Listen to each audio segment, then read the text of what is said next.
Nem. Pattog. Kicsit. Nem. Hogy kavics. Jönnek meg. Se nem kifli, se nem kukac. Simán kufli. Hogy? Ezt mondogasd. Kufli. Pattognak, mint egy labda. Ugrálnak, mint egy bolha. Színesek és csíkosak, mint egy szivárványos nyalóka. Van köztük nagy, kicsi, vékony Dagi, és olyan, aki néha csoklik. Heten laknak egy kupacban, ők a kuflik. Jó éjszakát, kuflik! Meleg nyári este volt. Mindenki aludt, kivéve a denevéreket, pár éjszakai lámpás kukacot, meg egy holdkóros pelét.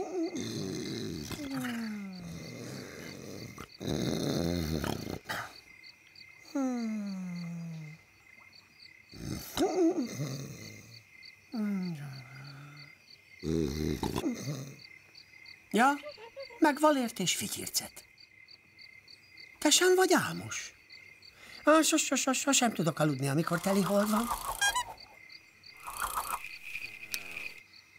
Ha leoltanánk, talán el tudnánk aludni. Szerintem a holdat nem lehet eloltani. Próba, szerencse. Nézzük meg közelebbről. Hát, ha akad rajta egy kapcsoló, vagy valami efféle. Bőven elég lenne egy létra is. Titus minap kért kölcsön egy létrát a varázsgombáktól.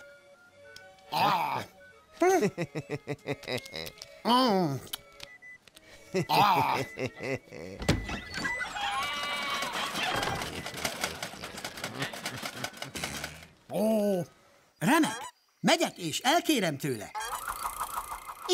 Ilyenkor?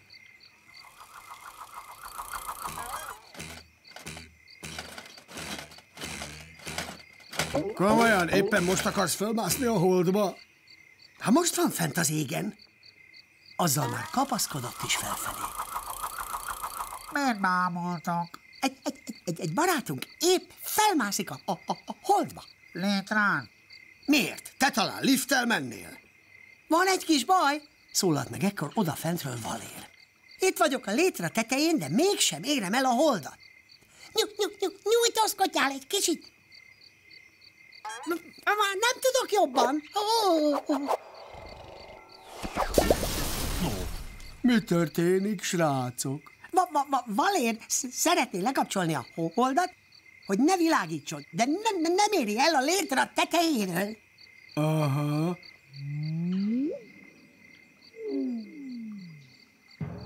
Talán tudok segíteni. Próbálja meg a nyakamba állva. Jó ötlet!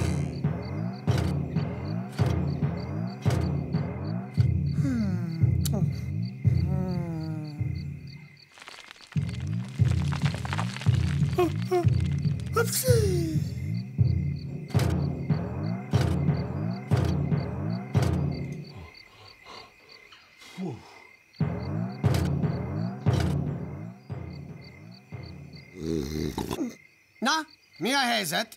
Kérdezte Titus, mikor Valér már zödön nyakában egyensúlyozott. Még mindig hiányzik egy kevés, és most már szédülök is. Ez a hold közelsége miatt lehet, szerintem. Ti meg cirkuszi előadásra készültök. Zödön ilyetében elvesztette az egyensúlyát, a létre megbillent. Eldőlnek! Próbáljuk őket megtartani!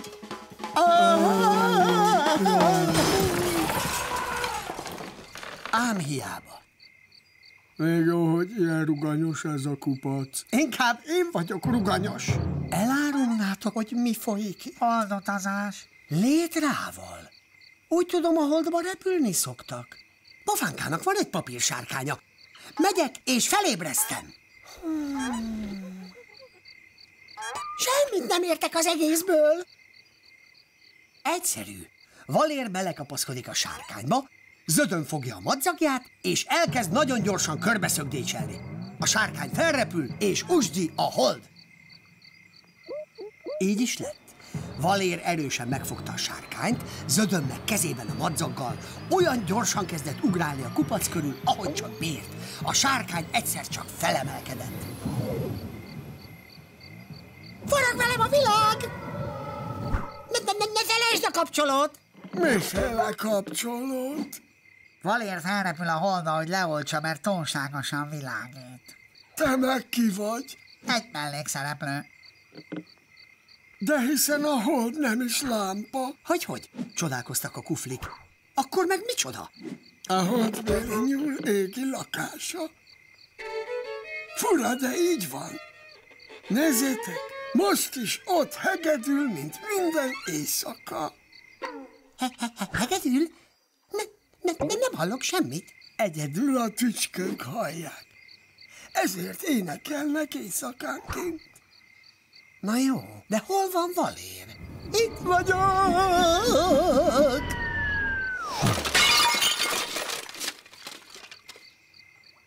Itt lent rajtam. Egy pillanatra elfelejtkeztem a sárkányról. Milyen volt a holdban? Mit láttál ott? Semmi. Sokkal messzebb van, mint gondoltuk. Jaj, nem már. Ásított pofánka. Amikor nem tudok elaludni, én mindig a tücskök énekét hallgatom. A legjobb altatódal. Hallgassátok csak! Erre a többiek is kíváncsiak lettek. Pssst! A kuflik letelepedtek, és fülelni kezdtek. Tényleg ott van a nyúl? Valóban, bár inkább egy hosszú fülű kuflira hasonlít. Pssst! Ezután már nem hallatszott más, csak a tücskök éneke. Aztán meg 7 kufli, hangos horkolás. Megmutassam, hogy a szörteknőcsök is milyen szépen tudnak énekelni.